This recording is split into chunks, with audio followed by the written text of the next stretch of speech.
Bulletin की अहम सुर्खियों पर। सीएम आवास पर कल होगी गहलोत कैबिनेट की बैठक। हो सकता है राजस्थान विधानसभा के मानसून सत्र को लेकर बड़ा फैसला। लाहौर में हिरण शिकार का मामला आया सामने। फायर कर शिकारियों ने किया हिरण का शिकार।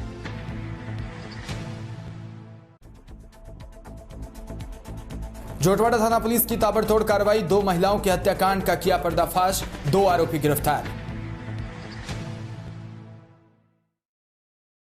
और खबरें विस्तार से। राजस्थान विधानसभा के मानसून सत्र से पहले गहलोत कैबिनेट की बैठक 7 जुलाई को 5 बजे मुख्यमंत्री आवास पर होगी, जबकि कैबिनेट के तुरंत बाद 5:30 बजे मंत्रिपरिषद की बैठक होना प्रस्तावित है। मानसून सत्र के मद्देनजर कैबिनेट की बैठक खासी अहम मानी जा रही है। वहीं कैबिनेट सचिवालय के सूत्रों के अनुसार कैबिनेट की बैठक में रखे जाने वाले बिलों के प्रारूप का अनुमोदन हो सकता है। हालांकि अभी कोई आधिकारिक एजेंडा जारी नहीं किया, लेकिन कैबिनेट सचिवालय के सूत्रों के अनुसार कैबिनेट की बैठक में कई नीतिगत निर्णय लिए जा सकते हैं।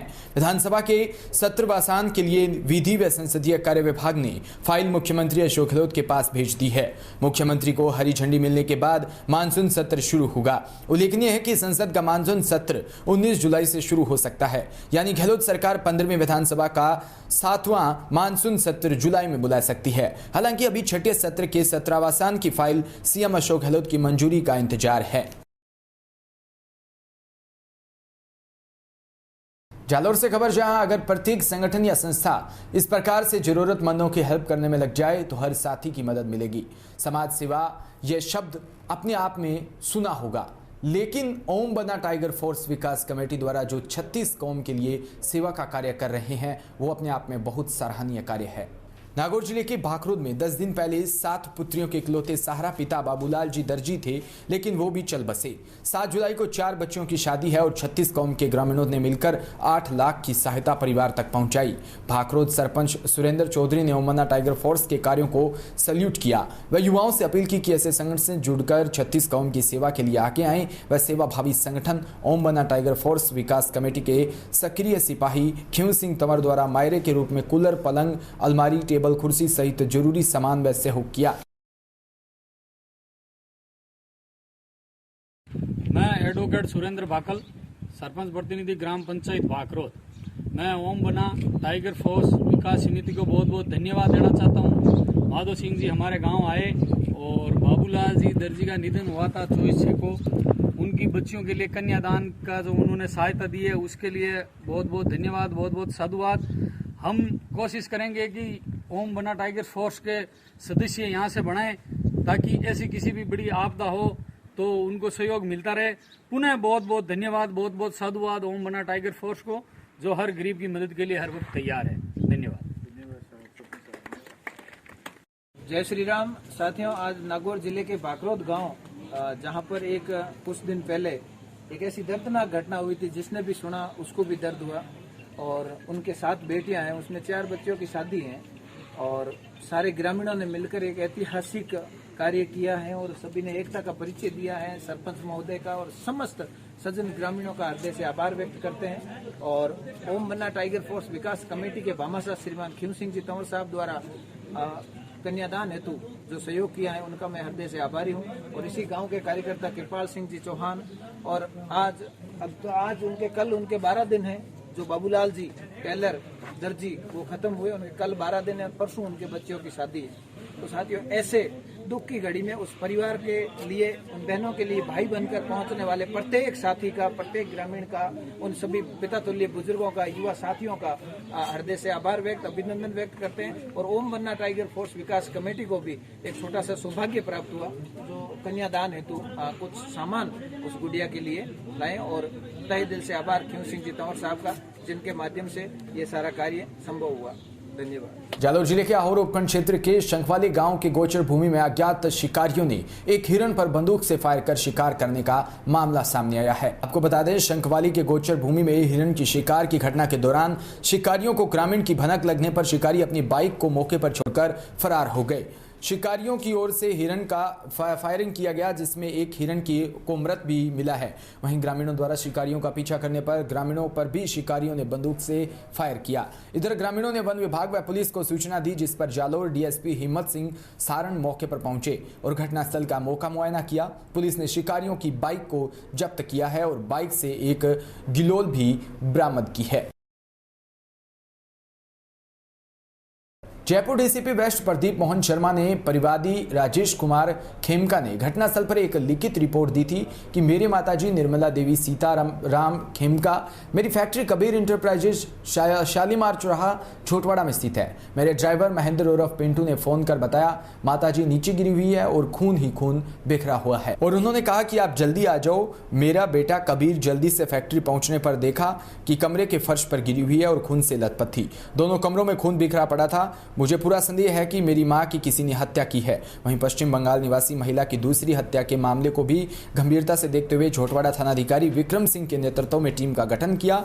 गठित टीम द्वारा घटनास्थल के आसपास लगे हुए सीसीटीवी कैमरों की फुटेज प्राप्त की व फैक्ट्री में आने वाले संदिग्ध व्यक्तियों के फुटेज इकट्ठे किए व फैक्ट्री में काम करने वाले कर्मचारियों से पूछताछ की। प्राप्त सीसीटीवी फुटेज से संदिग्ध व्यक्तियों का तकनीकी विश्लेषण किया व मुखबिर से सूचना प्राप्त की। वहीं दूसरी घटना में घटनास्थल की जांच के लिए मौका कर एफएसएल टीम को बुलाया व टीम द्वारा सीसीटीवी कैमरे का विश्लेषण किया व फुटेज एकत्रित किए और आस पड़ोसियों से पूछताछ भी की।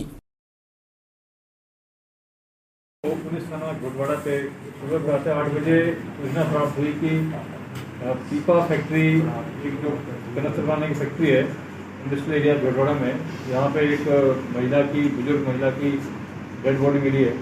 इस सूचना पे सभी अधिकारी मौके पर पहुँचे, घटनास्थल पर मुआयना किया तो इस पीपा फैक्ट्री के अंदर एक छोटा सा घर बना हुआ है 2 कमरे का, जिसमें एक करीब 70 साल की वृद्धा की डेड बॉडी पड़ी हुई थी, जिसके आसपास काफ़ी खून था और अंदर कमरे के अंदर अलमारी अस्त व्यस्त पड़ी थी, कांच फूटा हुआ था। मौके पर एफएसएल टीम बुलाई गई, एमओबी टीम बुलाई गई और मौका मुआयना किया गया। इसके बाद पुलिस द्वारा विभिन्न टीम बना के इसके विभिन्न पहलुओं पर जाँच शुरू की गई। इसी दिन इसी जाँच के दौरान करते हुए ही दोपहर को करीब 2-2:30 बजे पुणे थाना झोटवाड़ा पे एक अन्य सूचना प्राप्त हुई, जिसमें LR कॉम्प्लेक्स जो कि कांटा चौराहे के पास स्थित है, वहाँ एक फ्लैट में भी एक महिला की डेड बॉडी की सूचना प्राप्त हुई थी। उस सूचना पे भी पुलिस अधिकारी घटनास्थल पर पहुँचे और वहाँ एक फ्लैट के में एक करीब 25 साल की महिला डेड बॉडी मिली। महिला का शिनाख्त की गई तो वो महिला का नाम तम्पेरी बर्मन था, जो कि मूलतः पश्चिम बंगाल में रहने वाली थी।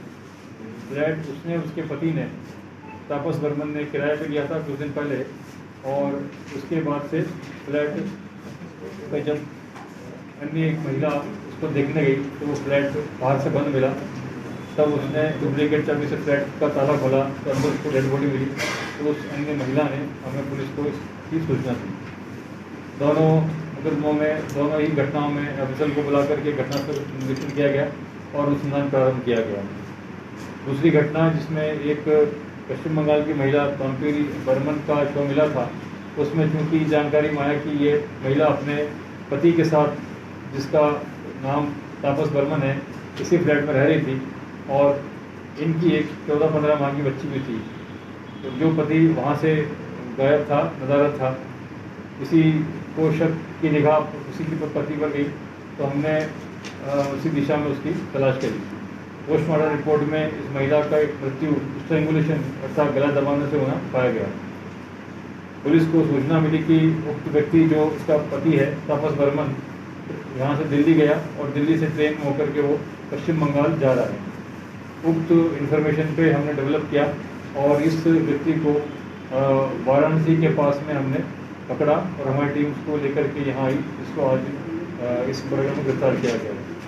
मोटे रूप में पूछताछ से जानकारी में आया कि तापस बर्मन और उसकी पत्नी तम्पेरी बर्मन जो पहले से यहाँ रह रहे थे, किंतु लॉकडाउन में पश्चिम बंगाल चले गए थे। कुछ दिनों पहले वो दोनों यहाँ आए तो आने के बाद में दोनों में किसी बात को लेकर के विवाद हुआ और विवाद होने के बाद में पति ने मोटे रूप में जानकारी आई है कि उसका गला दबा दिया गया। पोस्टमार्टम रिपोर्ट में इस चीज़ की पुष्टि हुई है कि महिला की मृत्यु गला दबाने से हुई है और उसके बाद पति जो है अपनी बच्चियों को लेकर के यहाँ से चला गया।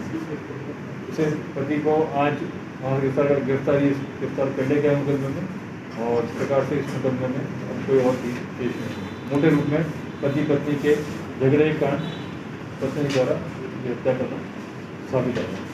खबर श्री गंगानगर से, जहां गढ़साना में टाइम्स ऑफ कांग्रेस प्रदेश अध्यक्ष अविन सिंह जुनेजा ने गढ़साना के कृषि उपज मंडी और धान मंडी गढ़साना में अवलोकन किया। कृषि उपज मंडी की व्यवस्थाओं का भी जायजा लिया और धान मंडी में हो रही अनियमितताओं को लेकर कृषि उपज मंडी सचिव से नाराजगी जताते हुए सीधे चेतावनी दे डाली कि गढ़साना में विकास में कमी आई या ऐसी अनियमितता नजर आई तो सख्त से सख्त कार्रवाई की जाएगी। इस दौरान कार्यालय में दस्तावेज भी जांचे गए। सफाई को लेकर सख्त रवैया दिखाते हुए अविन सिंह ने तुरंत काम करने के निर्देश भी दिए। उसके बाद स्वास्थ्य केंद्र गढ़साना में फिर से जांच की और अनियमितताओं को दूर करने के निर्देश दिए। उन्होंने वार्ता करते हुए बताया कि हमारे क्षेत्र में विकास की गति नहीं रुकने दी जाएगी और सरकारी कामकाज के अंदर किसी तरह की लापरवाही नहीं बरतने दी जाएगी। इस दौरे के दौरान उप जिला कलेक्टर संदीप काकड़, अतिरिक्त मुख्य ब्लॉक शिक्षा अधिकारी गुरुशरण संधू, सरपंच संदीप ढिल्लो, शिक्षा समिति अध्यक्ष सुनील राठी, सचिव सुदेश लेगा, व्यापार मंडल अध्यक्ष विनोद सहित गणमान्य लोग उपस्थित रहे। रायशानगर से खबर, जहां रोटी, कपड़ा और मकान एक आम आदमी की मुख्य जरूरतें होती है। रोटी कपड़ा का जुगाड़ तो जैसे तैसे हो जाता है, लेकिन एक नीचे तबके के नागरिक के लिए खुद का घर बनाना एक सपने के सच होने जैसा है। गरीब लोगों की उम्र बीत जाती है खुद के घर के लिए पैसे जोड़ने में, फिर उसी मेहनत की कमाई को कोई अचानक से झूठे सपने दिखाकर लूट ले तो फिर जीने का मकसद ही धुंधला हो जाता है। कुछ ऐसा ही हुआ कस्बे के कई लोगों के साथ। सपनों का घर दिलाने के सपने दिखाकर अवैध कॉलोनियों में प्लाट बेचे व लाखों रुपए का चूना लोगों को लगा दिया। कस्बे में एक के बाद एक नई बसाई गई आवासीय कॉलोनियों के कच्चे चिट्ठे खुलने शुरू हो गए। भूमाफियाओं द्वारा सस्ते दामों पर कस्बे के आसपास की कृषि भूमि को खरीदकर उस पर अवैध तरीके से आवासीय कॉलोनी बसाकर ऊंचे दामों पर प्लाट बेच दिए गए। अब इस सब कॉलोनी के घर लेने वाले लोग अपने आप को ठगा हुआ महसूस कर रहे हैं। कॉलोनियों में अवैध होने के कारण ना तो सड़क बन पा रही और ना ही बिजली पानी की सुविधा मिल रही। अभी हाल ही में हमने आपको स्वतंत्रता सेनानी नाम से बनाई गई कॉलोनी का हाल दिखाया था। किस तरह पार्क के लिए रिजर्व की गई जगह को भी बाद में प्लॉट के रूप में बेच दिया गया। अभी एक अन्य रामनगर के नाम से बसाई गई कॉलोनी का भी यही हाल है। इसमें प्लॉट लेने वाले कह रहे हैं कि उनकी मेहनत की कमाई को लूट लिया गया है। ऐसे ही कई लोगों ने हमारे संवाददाता से बात की तो उनका दर्द जुबान पर आया। नरेंद्र कुमार पुत्र स्वरूप चंद, इंद्राज पुत्र पृथ्वीराज, इंदिरा देवी पत्नी लगाराम, सुल्तान पुत्र प्रभुराम, सुखदेव सिंह पुत्र महेंद्र सिंह का कहना है कि रामनगर में उन्होंने प्लॉट लिया था, लेकिन वो अपने आप को ठगा हुआ महसूस कर रहे हैं। ना तो बिजली पानी की व्यवस्था है और ना ही सड़क की सुविधा है। जमीन मालिक से बात करते हैं तो कहा जाता है कि दूसरा साझेदार हनुमानगढ़ का है, वहां बात करो। इस तरह से अपनी जिम्मेदारियों से पल्ला झाड़ रहा है, जबकि प्लॉट बेचते समय बहुत वादे किए और कई सपने दिखाए थे। और नई लाइट की है और उन्होंने कहा कि हम कॉलोनी गिरा देंगे, उन्हें कुछ भी नहीं गिराया। कितने का लिया था आपने प्लाट? ये जी 5.5 का जी। किससे लिया था? सोनू से लिया हुआ है। ये जो 4 मेंबर हैं इन लोग। अच्छा, अभी क्या कह रहे हैं वो? क्या कह रहे हैं अब वो क्या कर रहे हैं, वो ना तो हाँ का जवाब है ना का जवाब उनके पास। तो अभी फिर पानी के लिए आप टैंकर मंगवाते हो? और क्या करें फिर, वो लगा रखी है मच्छी मोटर से। सुखदेव सिंह है जी। ਇੱਥੇ ਤੁਸੀਂ ਇਸ ਕਲੋਨੀ ਚ ਪਲਾਟ ਲਿੱਤਾ, ਕਿੰਨੇ ਦਾ ਲਿੱਤਾ ਸੀ? ਪਲਾਟ ਲੈਤਾ ਹੈ ਜੀ ਅਸੀਂ 6 ਲੱਖ ਤੇ 67,000 ਦਾ। ਕੀ ਕਹਿ ਕੇ ਤੁਹਾਨੂੰ ਪਲਾਟ ਦਿੱਤਾ ਗਿਆ ਸੀ? ਇੱਥੇ ਬਿਜਲੀ ਪਾਣੀ ਦੀ ਸੁਵਿਧਾ ਮਿਲੂ ਕਿ ਨਹੀਂ ਮਿਲੂ? ਹੈ ਸੁਵਿਧਾ ਕਹਿੰਦੇ ਮਿਲੂਗੀ ਸਾਨੂੰ। ਹੁਣ ਮਿਲ ਰਹੀ ਹੈ ਸੁਵਿਧਾ? ਨਹੀਂ ਮਿਲਦੀ, ਨਾ ਲਾਈਟ ਦੀ ਨਾ ਪਾਣੀ ਦੀ ਕੁਛ। ਕੀ ਕਹਿੰਦੇ ਆ ਹੁਣ ਤੁਹਾਨੂੰ? ਹੁਣ ਲਾਰਾ ਲਾ ਦਿੰਦੇ, ਇਸ ਤੇ ਫਾਈਲ ਵੀ ਭਰ ਰੱਖੀ ਹੈ ਲਾਈਟ ਵਾਲਾ ਦੀ। ਕੀ ਕਹਿੰਦੇ ਲਾਈਟ? ਤੇ ਉਹ ਕਹਿੰਦੇ ਜੀ ਹਜੇ ਚੁੱਪ ਕਰਕੇ ਬਹਿ ਜਾਓ, ਜਦੋਂ ਤੁਹਾਡਾ ਨੰਬਰ ਆਊਗਾ ਉਦੋਂ ਲੱਗੇਗਾ। ਕਨਵਰਟ ਨਹੀਂ ਹੋਈ ਉਸ ਵਜ੍ਹਾ ਨਾਲ? ਨਹੀਂ ਹਾਂਜੀ, ਕਰਵਾਟ ਨਹੀਂ ਹੋਈ। 5.5 का कुछ 6 का ऐसे लिया था। 5.5 लाख रुपए का? हाँ जी। तो आपने ऊपर कितना पैसा लगा दिया इस पे? सर ऊपर लग गया होगा, इसके ऊपर 10 तो लग ही गया होगा। अच्छा, उसके बावजूद भी आज आपको पानी बिजली की सुविधा नहीं मिल रही है सर। ये सब पानी हमने मोल ले के गिरवाया सर। क्या कह रहे हैं आपका कॉलोनाइजर, क्या बोल रहा है अभी? कॉलोनाइजर तो यही बोल रहे हैं, अभी उन्होंने तो बेच दिया, वो तो चले गए, यहाँ के तो है नहीं, वो चले गए बेच के। तान जी क्या बात होगी? बात ये जब प्लाट लिया तो कोई पानी की सुविधा नहीं, कोई लाइट की सुविधा कितने नहीं। कितने प्लाट लिए थे? प्लाट लिए थे हमने तो 2 लाख का लिया था। दो प्लाट लिए थे 9 लाख। क्या कह के दिए थे? यहाँ भी क्या था कि पानी की सुविधा होगी, लाइट भी होगी, सड़कों भी तैयार करके देंगे, सब कुछ नाली करा देंगे। तो अब मिल गया आपको कनेक्शन पानी? कनेक्शन कुछ नहीं मिला, ना कोई लाइट का मिला ना पानी का मिला। एक रोड पर चकले क्या कहते हैं वो जिन्होंने वो बस ऐसे ही लारे लटका रखते हैं, ब्याज कर देंगे, कल कर देंगे, परसों कर देंगे, बस ये बात करते कुछ नहीं। ठीक, कुछ बोलो जो सच्चाई है, बोलने में क्या दिक्कत है? हो रही धीरे धीरे व्यवस्था हो रही है। वाइट लो तो 500 किलो लेते हैं, तो जिसका मकान है उसकी तो लेंगे ना। श्री गंगानगर के सूरतगढ़ से खबर, जहां नजदीक ग्राम पंचायत सरदारगढ़ में गोकशी की घटना को लेकर विधायक रामप्रताप गासनिया, पूर्व विधायक अशोक नागपाल के नेतृत्व में हिंदूवादी संगठनों ने विरोध प्रदर्शन किया। भाजपा के अलावा बजरंग दल, विश्व हिंदू परिषद, गोरक्षा दल और अखिल भारतीय बिश्नोई जीव रक्षा दल के बड़ी संख्या में कार्यकर्ता उपखंड कार्यालय पर इकट्ठे हुए और जमकर नारेबाजी की। कार्यकर्ताओं ने गौ हत्या बंद करो जैसे नारे लगाते हुए प्रदर्शन कर दोषियों के विरुद्ध कार्रवाई की मांग की और उपखंड अधिकारी मनोज मीणा को ज्ञापन सौंपा। सरदारगढ़ के अंदर बहुत ही निंदनीय घटना, बहुत ही घिनौना अपराध किया गया है। अपराध ये है कि बछड़े को काट करके सरेआम मांस को सजा के रखा हुआ है।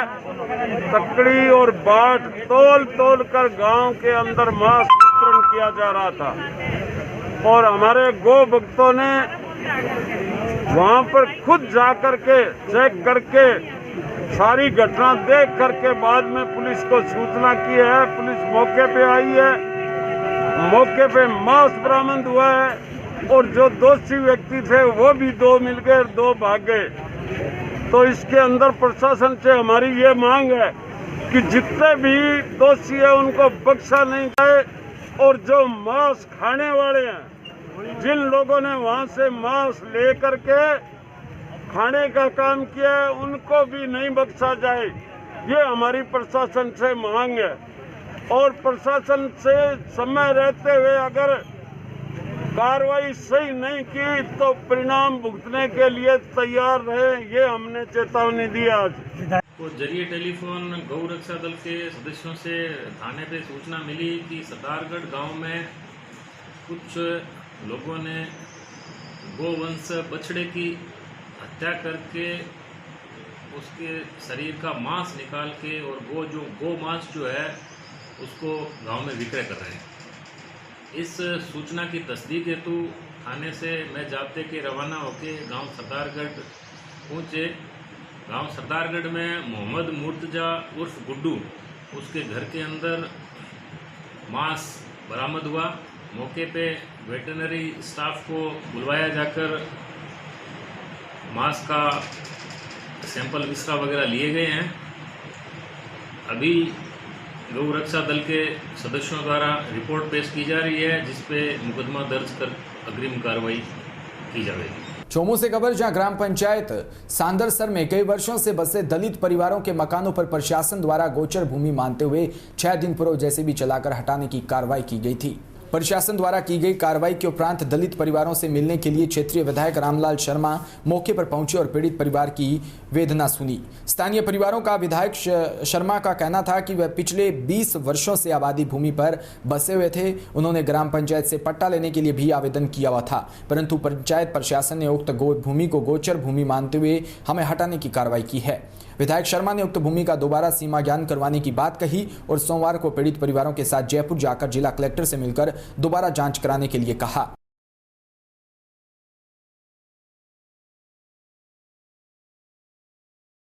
खबर से खबर, जहां केंद्र सरकार की ओर से दाल व दलहन स्टॉक सीमा के विरोध में मंगलवार को कृषि उपज मंडी का अवकाश रहा। कृषि व्यापार मंडल के अध्यक्ष सुरेश अग्रवाल ने डीपीके न्यूज चैनल के रिपोर्टर राज अग्रवाल को बताया कि केंद्र सरकार द्वारा दाल दलहन पर एक अचानक स्टॉक सीमा लग गई है, जिसके कारण सारे व्यापारियों में रोष प्रकट है। उसी को पुनः संशोधन की मांग करते हुए राजस्थान की 247 मंडियां पूरी तरीके से बंद है।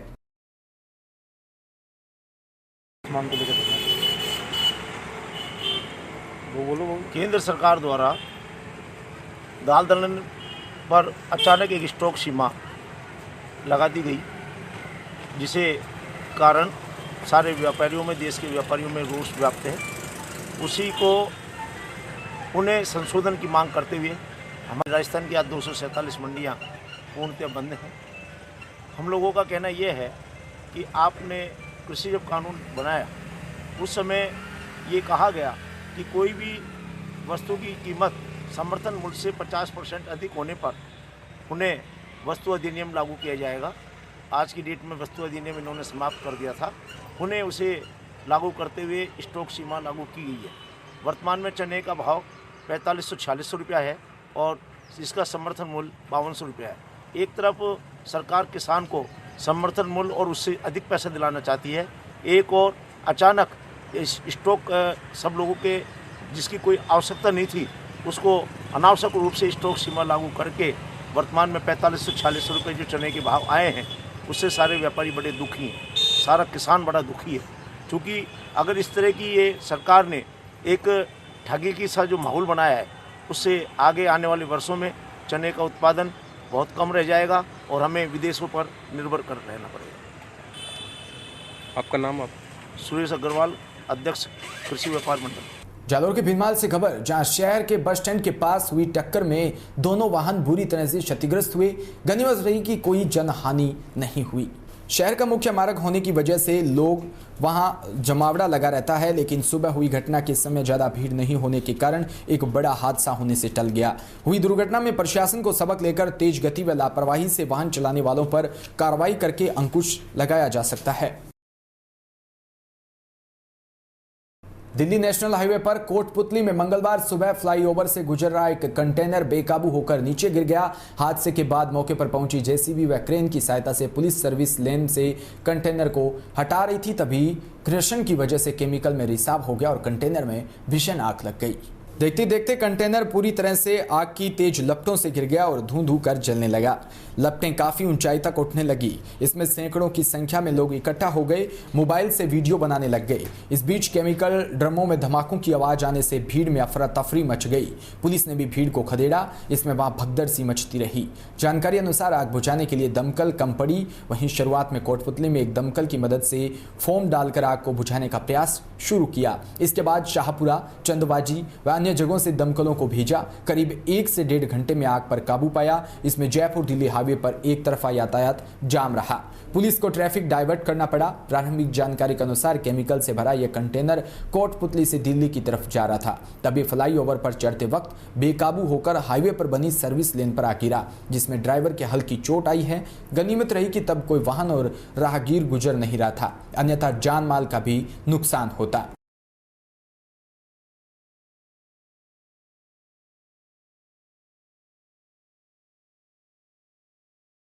राजधानी जयपुर में चोरों के हौसले बुलंद है। जयपुर के रामगंज थाना क्षेत्र में मोहल्ला बिसातिया की मस्जिद के पास रात के अंधेरे का फायदा उठाकर सूने मकान को निशाना बनाया। पीड़ित नमोउद्दीन ने बताया कि घर को लेकर कई सालों से अपने रिश्तेदार हाजरा बेगम में कोर्ट में केस चल रहा है। विवादित जगह पर कोर्ट द्वारा स्टे भी लगाया हुआ है। पीड़ित परिवार भी इसी घर में कई सालों से रह रहा है। शुक्रवार को पीड़ित परिवार जयपुर से बाहर शादी में रिश्तेदारों के गया हुआ था। मकान के ताले टूटे देख पड़ोसियों ने फोन करके पीड़ित को घर में चोरी होने की सूचना दी।